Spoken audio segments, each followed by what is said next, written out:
Jadi uh, jadi salah satu keberuntungan saya, bukan keberuntungan, keberuntungan mereka yang menjalankan peran sebagai ibu dan istri adalah mereka biasanya bisa bagi waktu dengan baik. Jadi itu saya pikir salah satu benefit saya sebagai ibu ya, karena punya pengalaman sebagai ibu, sebagai istri. Jadi ketika dia dapat tugas, tetap tahu gimana squeeze waktu, memeras waktu untuk tetap bisa main. Dan teman-teman semua jangan salah, saya mewakili mahasiswa S2 waktu itu memberikan speech ini bukan karena nilainya paling tinggi, sama sekali bukan. Jadi ini ada survei, jadi ini semacam popularity contest waktu itu. Pilih siapa yang menurut Anda paling tepat mewakili mahasiswa internasional, mahasiswa S2 ya, bukan karena di Amerika sistemnya di Fakultas Hukumnya tuh ada SH-nya sendiri, mereka namanya JD 3 tahun, dan juga mahasiswa internasional yang cuma setahun waktunya. Biasanya hanya JD ini aja yang ngasih speech, tapi sekarang pada waktu itu tahun 2016 mahasiswa internasional yang mengambil gelar LLM di Amerika itu di kampus saya itu mendapat kesempatan. Jadi waktu itu diadu antara saya sama seorang cowok ganteng orang Swiss. Kok yang menang ibu-ibu dari Indonesia? Itu pasti karena ibu-ibu ini sering bergaul, sering main kemana-mana gitu. Jadi bukan karena dia yang paling pintar, yang orang Swiss itu lebih pintar mas-mas itu. Jadi ini sebetulnya bukannya pamer ya teman-teman semuanya. Ini bukan pamer, tapi menunjukkan bahwa pengalaman kita sebagai ibu itu sangat berperan nanti ketika kita hendak berkuliah lagi. Boleh lanjut slide berikutnya Mbak Fiska.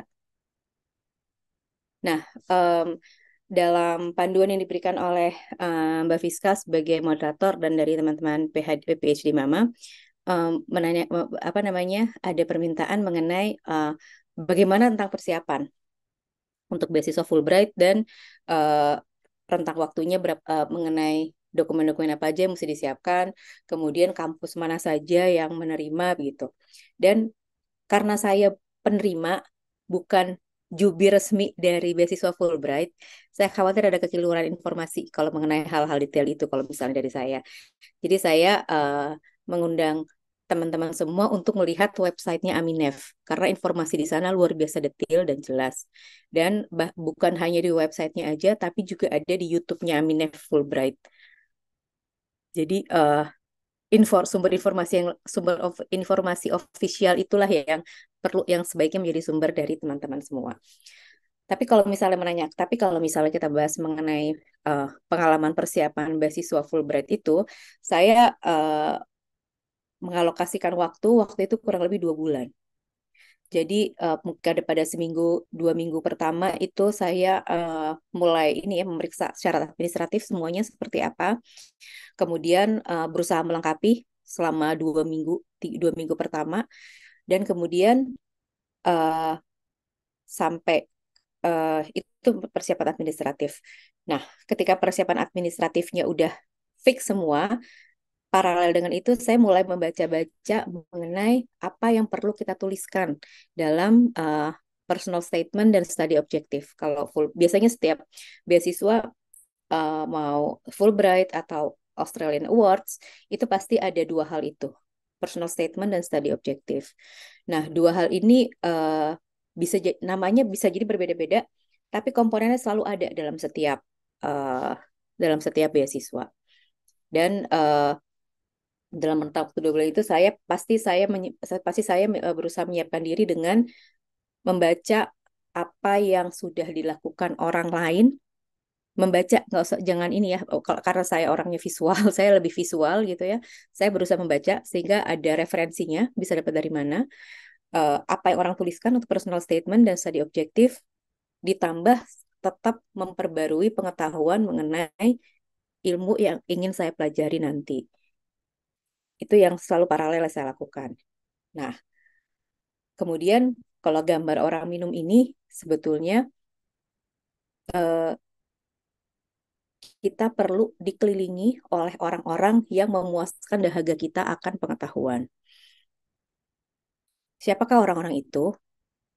Waktu itu saya hanya memilih sangat sedikit orang-orang yang bisa saya percaya untuk saya tempat saya berdiskusi dan juga tempat saya jadi sebagai proofreader dari apa yang saya tulis untuk aplikasi Fulbright.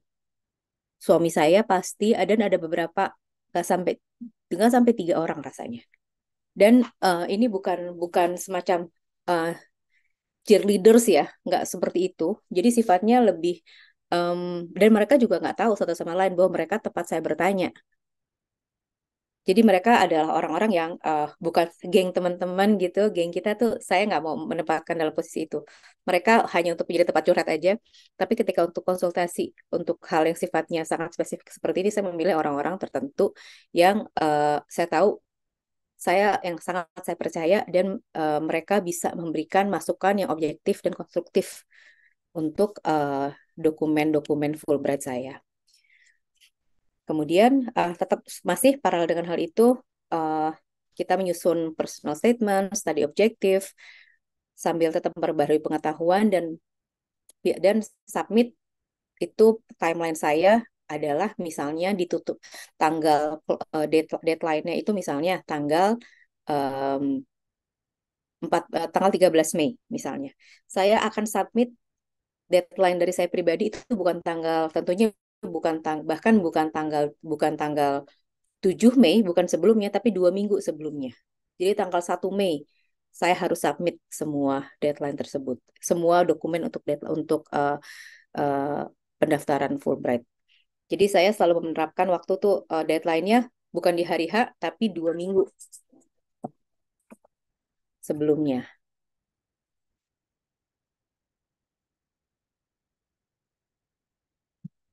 Sorry, tadi ada telepon dari teman satu kos.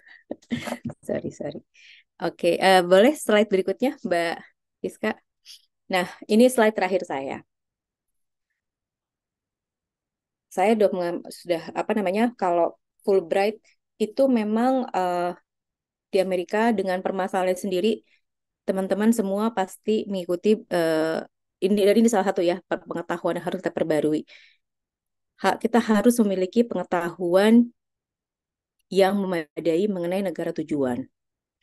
Misalnya kita ingin Amerika itu negara luas. Luasnya beda-beda tipis sama Indonesia.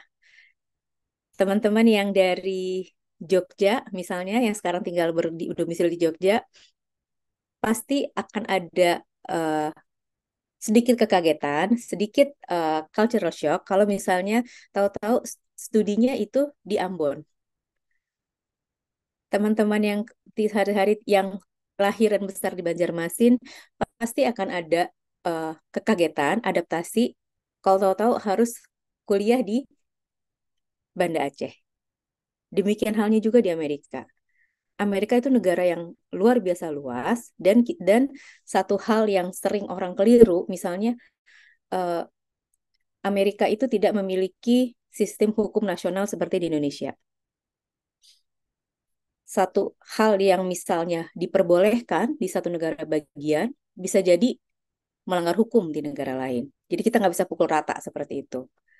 Misalnya saya mau ngerokok ganja di Seattle, di kota tempat saya belajar dulu, itu nggak akan ditangkap orang di situ. Di Indonesia pasti ditangkap saya polisi. Tapi kalau misalnya kita pindah ke kota lain, um, misalnya saya ke kota ke Dallas misalnya di Texas, bisa jadi saya ditangkap karena dilarang melanggar karena dilarang merokok ganja di tempat umum di Dallas gitu. Sementara di Texas enggak. Itu contohnya, itu salah satu contoh betapa diverse-nya Amerika. Dan ada pasti akan banyak cultural shock yang terjadi dan di situ kita harus sabar dan berlapang dada bahwa ini bukan Indonesia, ini bukan Jakarta, bukan Medan, bukan Jogja, bukan Bandung, bukan Manado, bukan Makassar, tapi ini insert nama kotanya, ini Boston, ini New York, ini Chicago. Karena setiap kota, setiap daerah di Amerika tuh memiliki spesifikasi tertentu tersendiri sama seperti Indonesia. Tabiat orang Bandung sama dengan Medan pasti berbeda. Tabiat orang Jogja dengan orang Pematang Siantar itu beda. Anggap saja seperti itu. Cuma aja bentukannya mereka mayoritas kulit putih dan banyak kulit hitam, sangat banyak kulit hitam, sangat banyak orang Hispanik, dan ya itu Amerika sangat multikultural. Itu yang perlu kita ingat. Dan pengetahuan kita juga harus, itu yang pertama, bahwa kita harus berada di tempat yang sangat multikultural. Dan kedua, kita harus sadar bahwa dengan kita harus aware memiliki dengan situasi politik mereka sekarang seperti apa. Dari tahun 2016 sampai tahun 2020 atau 2021, selama Presiden Trump itu di Amerika, itu adalah masa-masa paling parah orang Asia mungkin ya di Amerika.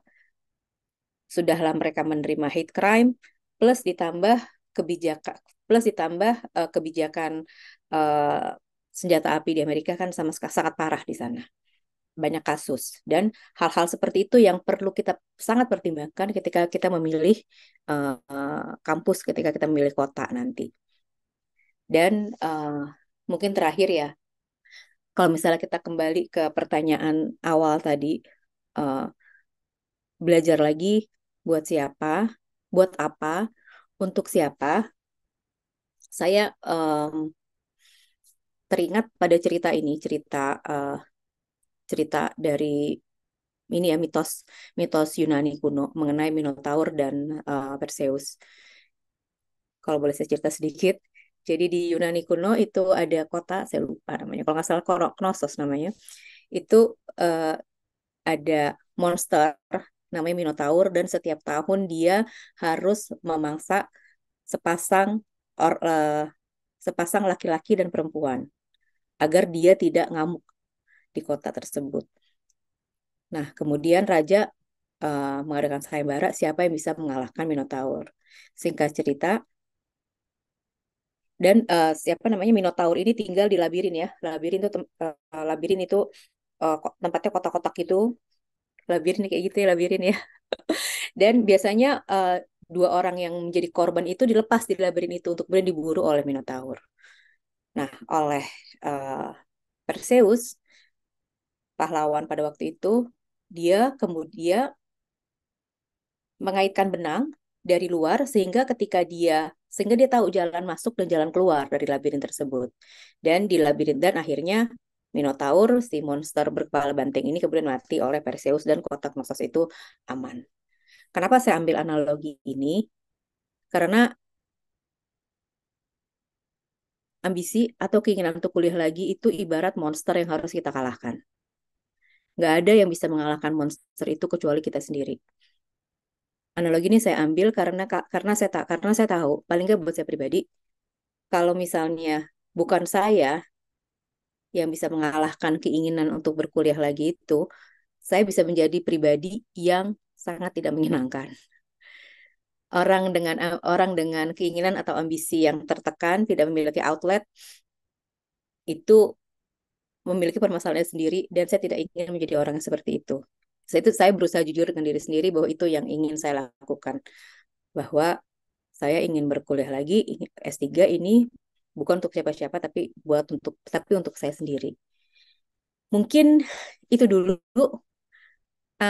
Teman-teman semua, mohon maaf kalau misalnya masih banyak sekali materi yang tersisa, dan saya sangat terbuka kalau misalnya mau ngobrol-ngobrol. Terima kasih Mbak Fiska. Silakan saya kembalikan.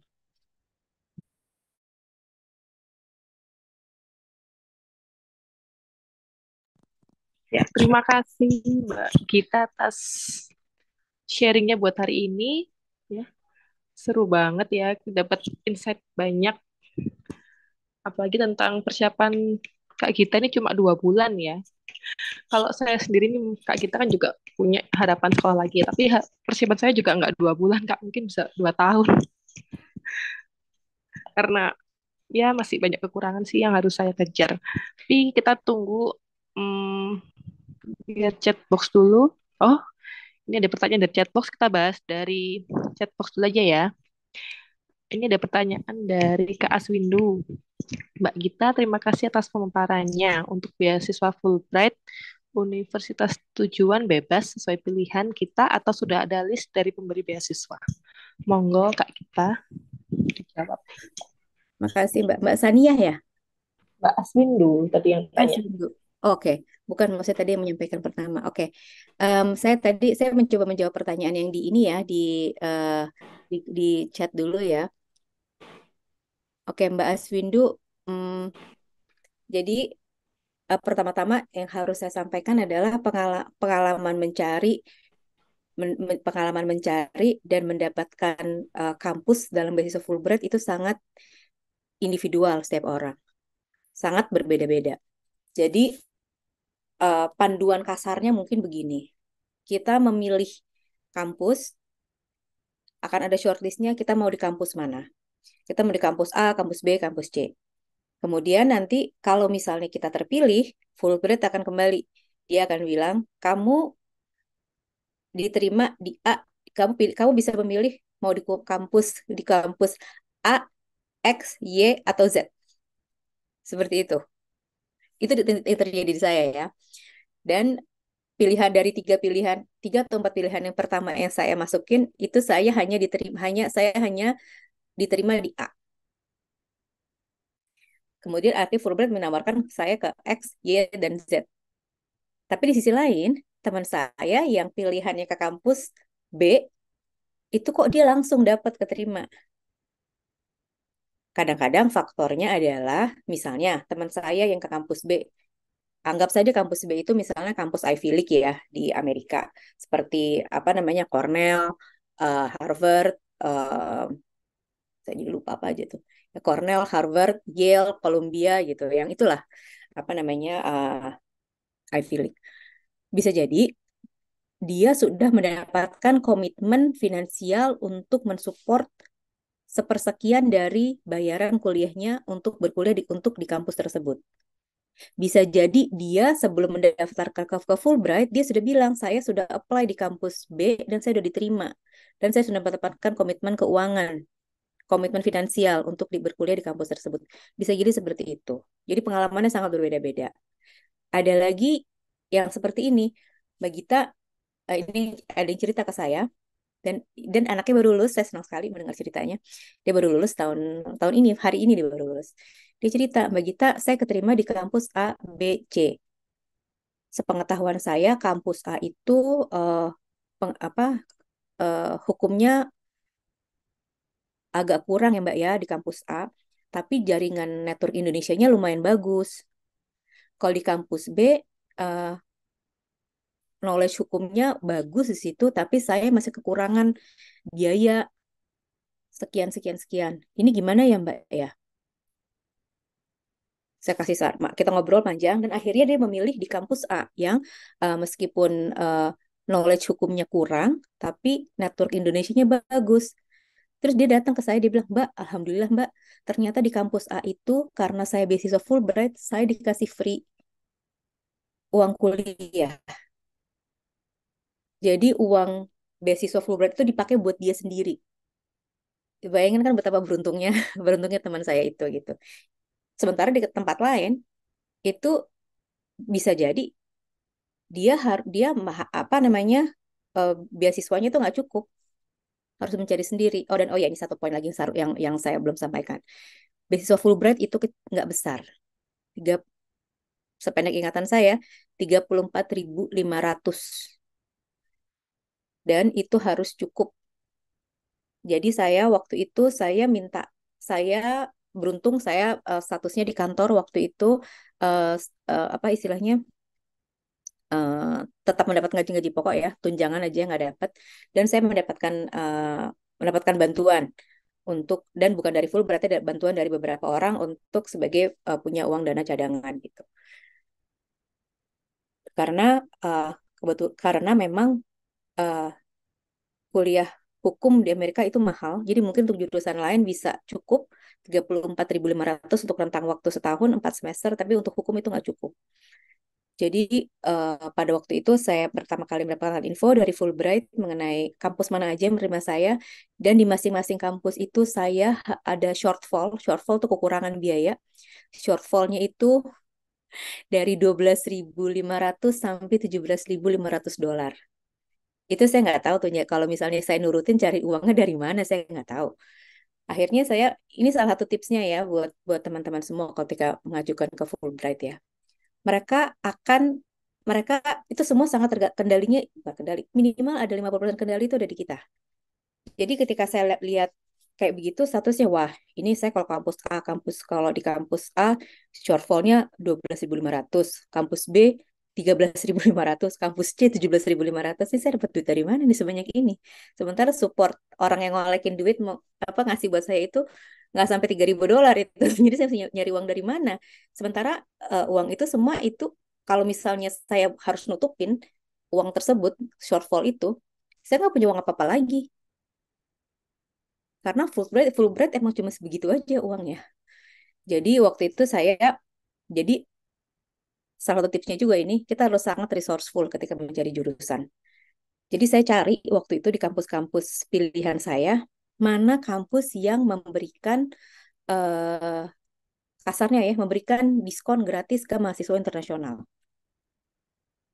Itu saya cari, terus saya bilang ke ini saya, ke ini ya, tempat ke Aminef, dan mereka juga open, sangat sangat terbuka ya untuk melakukan. Saya bilang, ini kan 17 ini kan ini kan saya harus shortfall saya ini 15.000 ya. Saya nggak punya uang sebegini. Coba didaftarkan ke jurusan A, B, C di kampus ini, di kampus FYZ yang memiliki program gratis untuk mahasiswa internasional.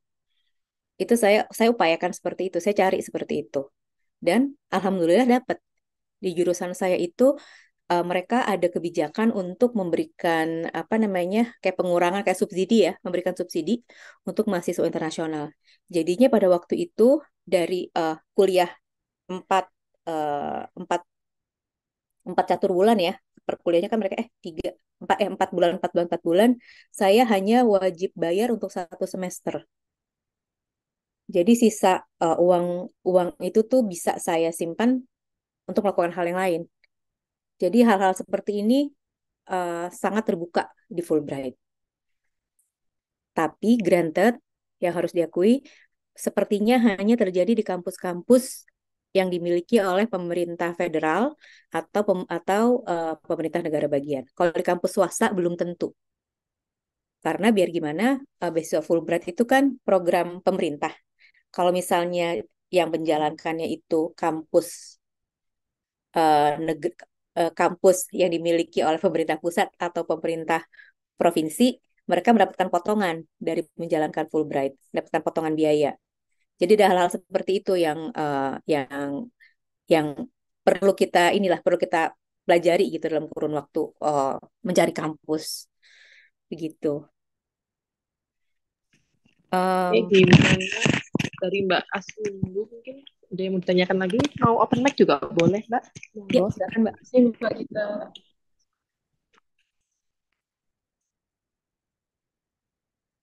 Oh Udah iya, cukup ini ya. sama ini Mbak ada pertanyaan. Iya, iya. Percobaan pertama, kedua. Nah, ini pertanyaan saya paling senang nih kalau tanya kayak gini nih. Jadi intinya teman-teman semua kalau soal beasiswa, kalau ditolak itu biasa. Kalau ditolak itu biasa. Saya Fulbright 2 kali. Chevening ditolak. USAID ditolak semua. Jadi pengalaman ditolak itu biasa. Yang bingung kalau diterima. Kalau ditolak biasa. Kalau diterima baru kita bingung. Wah gimana nih kuliahnya di sana? Baru bingung kalau diterima. Jadi eh, seberapa sering mau mencoba tergantung ketahanan iman dan takwa masing-masing. Mau seberapa sering kecewa baca email penolakan. Tapi yang jelas saya punya temen yang dia 8 kali mencoba PhD ke Australia, 8 kali dan akhirnya berhasil. Jadi saya pikir itu semua sangat kembali ke kita masing-masing ya, mau seberapa sering mencoba, yang tahu limitnya, tahu seberapa tahan itu kita sendiri. Tapi yang jelas prinsipnya itulah, kalau mencoba beasiswa ditolak biasa, diterima baru bingung, gitu. Nah, biasanya kan kalau diterima malah seneng, Mbak. Ya ini malah bingung ya jadinya ya. Bingung biasanya, waduh diterima gimana ini? Terus apa sih yang membuat Kak kita tetap tangguh ngejar beasiswa itu? Mungkin bisa dibagikan ke teman-teman. Tadi itu Mbak, saya cerita ini Mbak Fiska yang tadi apa namanya ada monster yang harus kita taklukkan ya. Saya merasakannya itu aja. Dan saya kalau misalnya saya Muslim, tapi saya apa namanya sering sering mengambil pelajaran dari apa ajaran agama lain ya. Kalau misalnya di ajaran agama Kristen, setahu saya itu Yesus itu dia ketika dia disalib dia harus menjalan jalan di Bukit Golgota memanggul salibnya sendiri gitu. Itu kisah di agama Kristen seperti itu. Memanggul deritanya sendiri. Dan saya yakin setiap orang itu ada cobaannya. Ada jalan dari jalan salibnya istilahnya kalau di agama Kristen. Tapi di Islam juga saya mencari analoginya tapi saya belum ketemu. Tapi seingat saya itu ada ayat yang menyebutkan bahwa kami tidak memberikan padamu jalan yang mudah. Ketakwaan itu tidak dicapai dengan mudah. Jadi saya bukannya mau mengaku bertakwa nggak begitu, tapi yang jelas saya tahu bahwa ketika kita mencapai sesuatu itu pasti ada proses, ada ada kesulitan gitu kalau ingin mencapai sesuatu yang diinginkan. Begitu sih Mbak. Tanpa bermaksud seperti Mamah Dedeh ini saya loh ya, nggak bermaksud ke situ. Iya, Kak. Dari responnya dari tadi saya punya tanya, oh Mbak Pratiwi sudah ngasih respon ya. Kemudian kita lanjut ke pertanyaan selanjutnya. Mungkin ada yang mau open mic, nggak apa-apa. Dari teman-teman, mau ngobrol langsung dengan Kak Gita, monggo. Oke, kita lanjut dulu ya Kak Gita ya. Dari Mbak Wardah nih. Untuk Fulbright, apakah GRE atau GMAT itu harus ada? Monggo, Kak Gita. Itu semua tergantung jurusannya Mbak Wardah. Kalau misalnya multidisipliner, mungkin GRE ada. Karena saya ingat waktu itu saya eh, mau apply jurusan public policy kalau nggak salah di Princeton atau di Columbia gitu. Itu mereka mensyaratkan GRE. Dan saya insist sama Fulbright, saya mau ikut tes GRE gitu. Padahal terus mereka argue, loh kamu kan mau apply hukum, kenapa kamu mau GRE? Terus saya bilang, loh kan saya juga apply public policy di di Columbia atau di Princeton gitu. Kan syaratnya ada GRE ya, udah saya ikut GRE udah gitu. Tapi jangan ditanya hasilnya ya, GRE itu kan susah sekali, jangan ditanya hasilnya. Tapi yang jelas saya waktu itu GRE, meskipun saya apply-nya law. Jadi kalau misalnya ditanya diperlukan atau enggak, sangat dikembalikan ke jurusannya masing-masing. Karena waktu itu logika terbaliknya, saya yang apply law bisa bisa ikut tes GRE karena jurusan yang saya tuju karena kampus yang saya tuju jurusan yang saya tuju itu mensyaratkan GRE gitu Mbak. Oke, jadi tergantung kembali lagi ke jurusannya ya Kak Gita ya. Dan tiap kampus pasti berbeda. Oke, Mbak Warda udah ngerespon. Kita lanjut lagi dari Mbak Sania sendiri nih. Berdasarkan pengalaman kakak, berapa lama proses seleksi berlangsung dan bagian seleksi mana nih yang paling sulit dilalui? Um, saya nggak menempatkan semuanya dalam posisi yang nggak apa saya nggak pernah membandingkan ya semuanya ya Mbak Mbak Mbak siapa nih Mbak Saniah ya nggak memperbandingkan ya tapi yang jelas um, mungkin karena waktu itu harus berurusan dengan birokrasi ya ketika saya nulis personal statement dan apa namanya studi objektif itu kan semuanya ada di kepala sendiri dan dialog yang kita lakukan kan cukup dengan diri sendiri gitu. Tapi ketika kita mengurus administratif, uh, mesti ngecek, mesti misalnya kalau misalnya ternyata paspornya udah nggak berlaku, ud- yang kayak kayak gitu tuh kan ini ya di Indonesia tuh kan masih sangat menyita waktu kita ya, menyita waktu dan dan apalagi pada waktu itu apa namanya sistem paspor kita belum sebaik sekarang. Jadi itu tuh yang hal itu buat saya tuh menghabiskan waktu, menghabiskan energi, dan menghabiskan kesabaran waktu itu. Itu yang buat saya paling berat sih.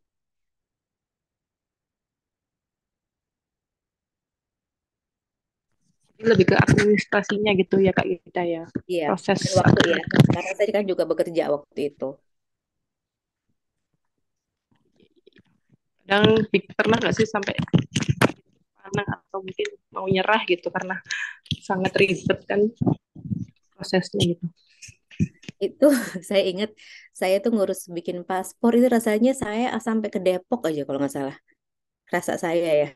Saya tinggal di Jakarta Selatan, tapi saya sampai Depok saking saking ininya saking saya nggak mau berurusan sama sama calo sama agen, kayak saya pingin prosesnya itu berjalan dengan saya pingin jujur gitu menjalani prosesnya gitu. Saya sampai ke Depok inilah jauh lah pokoknya waktu itu rasanya.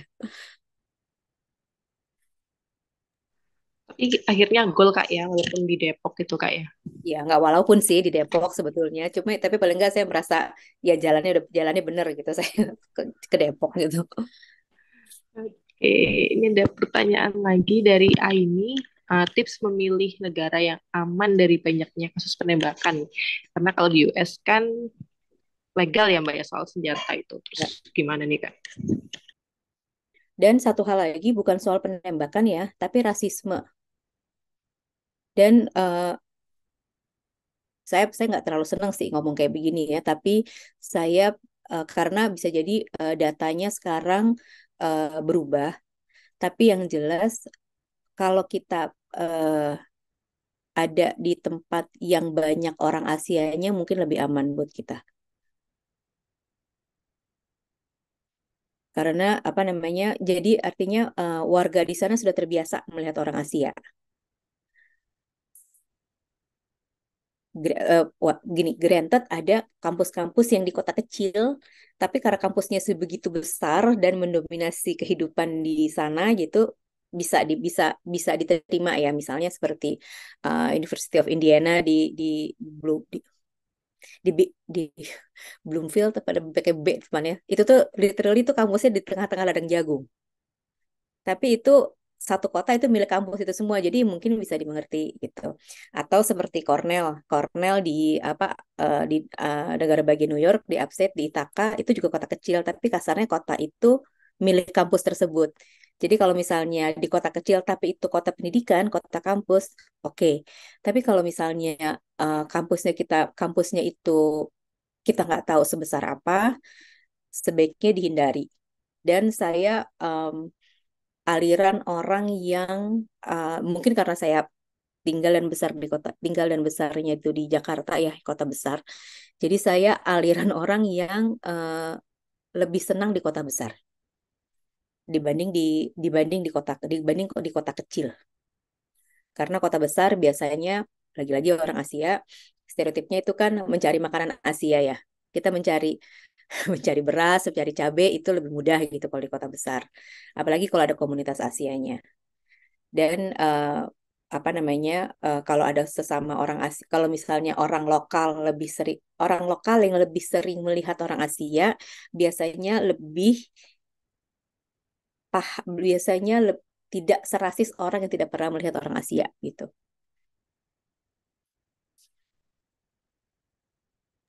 Jadi menurut Kak kita lebih aman ya, lebih baik tinggal di negara yang dominan dengan orang Asia gitu ya. Untuk Iya, ya itu safety saya kita ya. juga. Ya, tapi kalau misalnya gini, misalnya kotanya, misal kalau diadu kotanya antara Boston atau misal ya, Boston atau misalnya Salt Lake City gitu. Mungkin lebih baik di Boston karena lebih banyak orang Asia, lebih banyak orang Asia gitu. Misalnya terus diadu misalnya kota saya apa namanya? Tapi kalau misal di Amerika lebih banyak orang Asia itu banyak di West Coast biasanya. Seattle, Portland, di California itu banyak Asia, sangat multiracial lah kalau di California. Tapi kalau di Midwest, di tengah-tengah atau di bawah di selatan sedikit, nah itu tuh agak jarang tuh di Kansas, orang Asia jarang, kecuali di kota besar. Sejauh yang Kak kita tahu bentuk rasis apa sih yang pernah diterima mungkin dari temennya Kak kita sesama Asia? Bentuk Saya rasisnya. Hmm. dan eh, saya pernah beli sampo waktu itu kayak di warung gitu ya, kayak beli sampo. Terus di luar ada perempuan perempuan kulit hitam. Dia nah itu udah rasis tuh saya nyebutin perempuan kulit hitam itu udah rasis sebetulnya. Ada perempuan yang minta duit gitu, kayak kayak mau malak. Di Amerika banyak orang mau malak gitu, pasti itu banyak di Amerika. Dia mau malak, dia nyamperin minta duit, saya lupa kalimatnya apa. Terus dia bilang, oh no thank you, saya bilang itu no sorry thank you, saya jalan keluar sambil bawa sampo. Terus dia bilang, no thank you, go back to your country, dia bilang gitu. Itu contohnya. Ya ini tuh di kota besar ya, itu di New York kebetulan.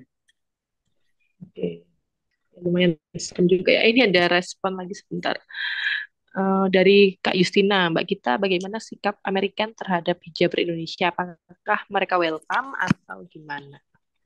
Lagi-lagi saya tuh beruntung sekali di Seattle ya. Di Seattle itu komunitas Asianya besar dan teman sekelas saya itu bercadar. Orang berhijab banyak di Amerika. Saya bisa bilang mungkin kalau kita ikut, tapi again saya di kota besar. Jadi setiap saya jalan ini pasti ada satu orang hijaber di Amerika. Pasti itu. Dan itu bukan hanya orang, tentunya bukan hanya orang Indonesia, orang Asia Tenggara, ya, tapi orang Asia Selatan, Pakistan, India, itu banyak di sana. Saudi banyak di sana. Jadi saya kalau saya berhijab, mungkin saya nggak akan terlalu khawatir kalau di Amerika. Again di kota besar ya. Jadi saya agak sedikit pro kota besar memang begitu. Oke, jadi lebih aman karena di kota besar ya, karena sudah beragam itu kan Kak ya, masyarakatnya juga, dan udah Betul, terbiasa. betul. Tapi Sudah mungkin terbiasa. bisa membantu jawaban dari Kak kita. Mungkin dari Mbak Aini. Jadi riset untuk kampus harus mendalam ya Mbak, biar aman dan nyaman untuk tinggal. Iya, iya. Dan tapi gini, apa namanya nggak mungkin kita langsung nyaman tinggal. Itu udah out, itu udah pasti. Jadi pasti dalam mungkin ya mungkin sebulan 2 bulan pertama pasti akan ada emosi naik turun, nggak ngerti banyak hal, banyak banyak eh, adat kebiasaan yang nggak cocok sama kita itu pasti gitu. Cuma kalau eh, survival tips dari saya adalah jangan berharap seperti di Indonesia. Itu untuk berlaku untuk semua hal ya, berlaku untuk semua hal.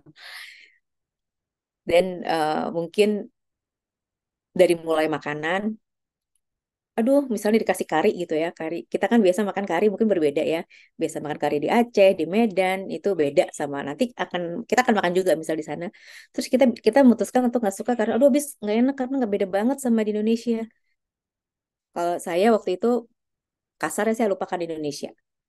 Karena dengan semakin mengaitkan pengalaman kita di Indonesia dengan ketika saat kita present di sana, itu kita jadinya nggak bisa mengabsorb semua pengalaman yang harusnya terjadi gitu di kita.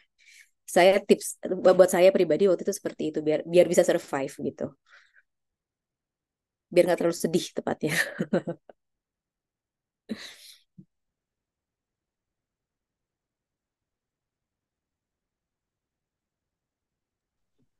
Jadi Kak gitu. Jadi yang kita tadi Kak kita bilang jangan berharap seperti di Indonesia. Mungkin hal yang paling menonjol banget deh itu yang berkesan banget di Kak kita. Yang mungkin kita di Indonesia mungkin di Indonesia kok kayak gini sih, gitu di Amerika loh ternyata di Indonesia tuh lebih baik gitu mungkin. Eh, dan itu ini pertanyaan menarik ya Mbak Fiska ya. Mungkin Indonesia lebih baik. Eh, ini berlaku ketika saya waktu itu di Amerika dan sekarang ketika saya di Australia di sini sekarang ya. Saya jadi berpikir bahwa nggak ada yang lebih baik karena setiap wilayah itu memiliki sejarah historinya sendiri, memiliki pengalamannya sendiri gitu.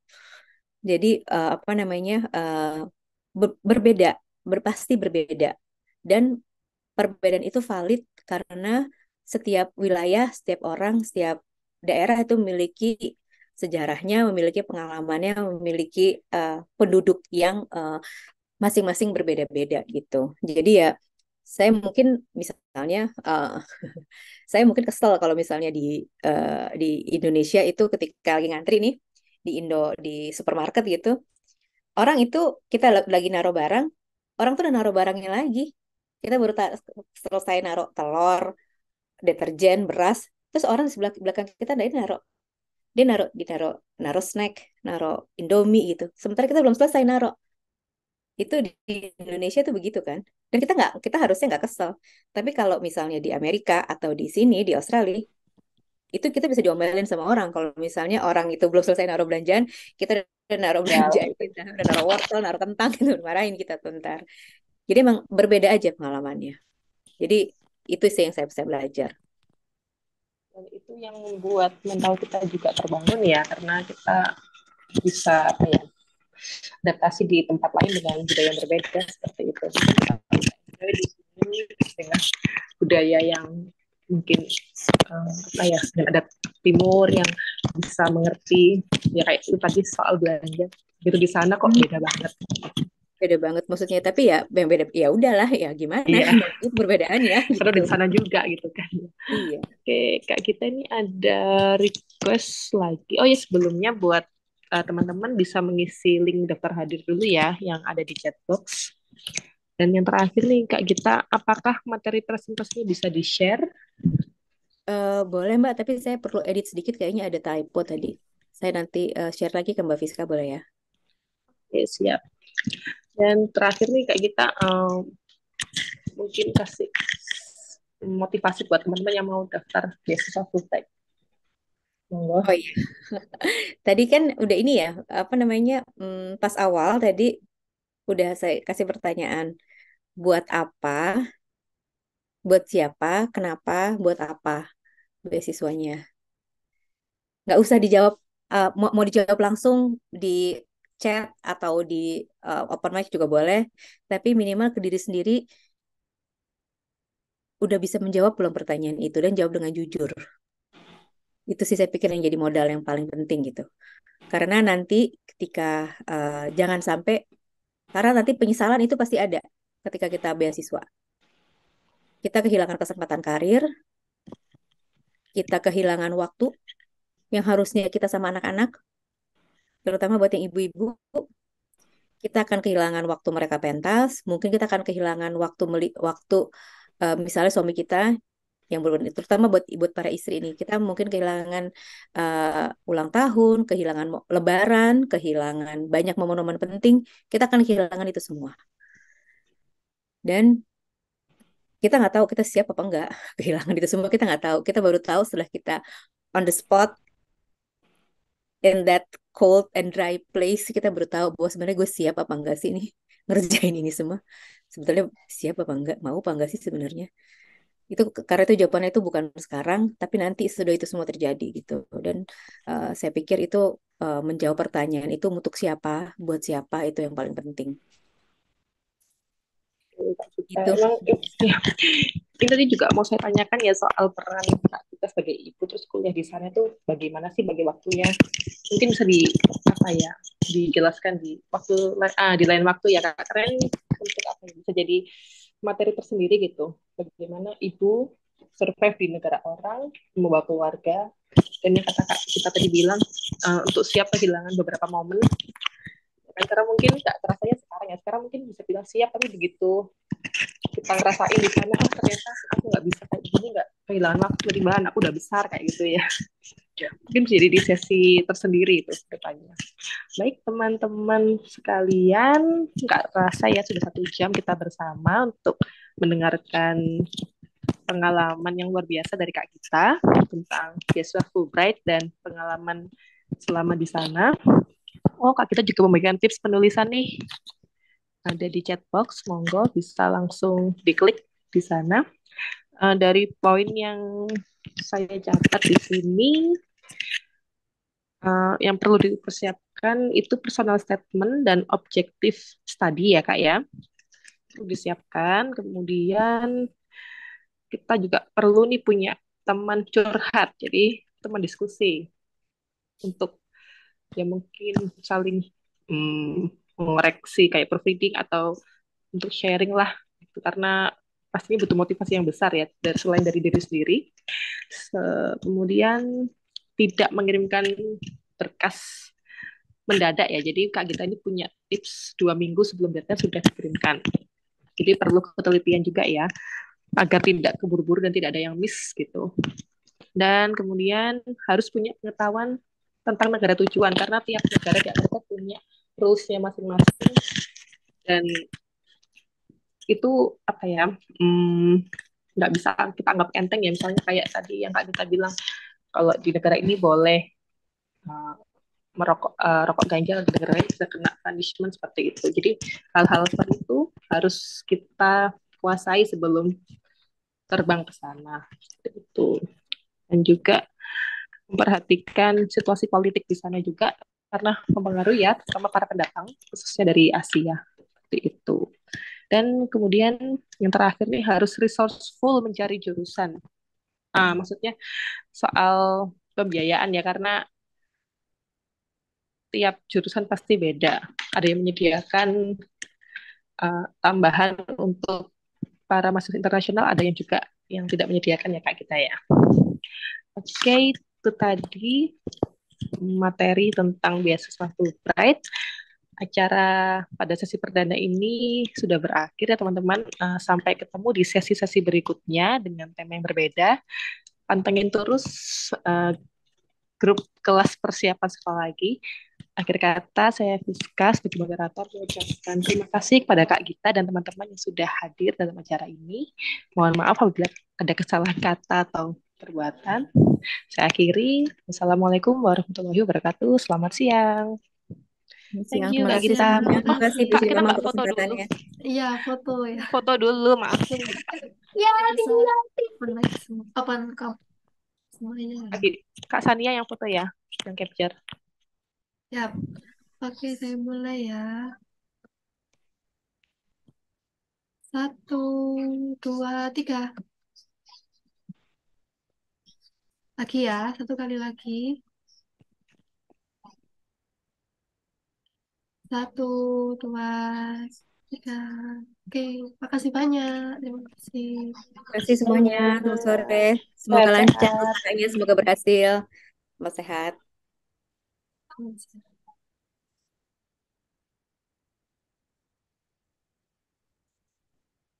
Sampai jumpa di kelas selanjutnya. Makasih teman-teman yang dari luar PMI. Nanti tunggu aja kabar berikutnya. Akan ada pengumuman tentang rangkaian kelas kelas persiapan sekolah lagi di grup di IG dari PhD Mama Indonesia. Terima kasih.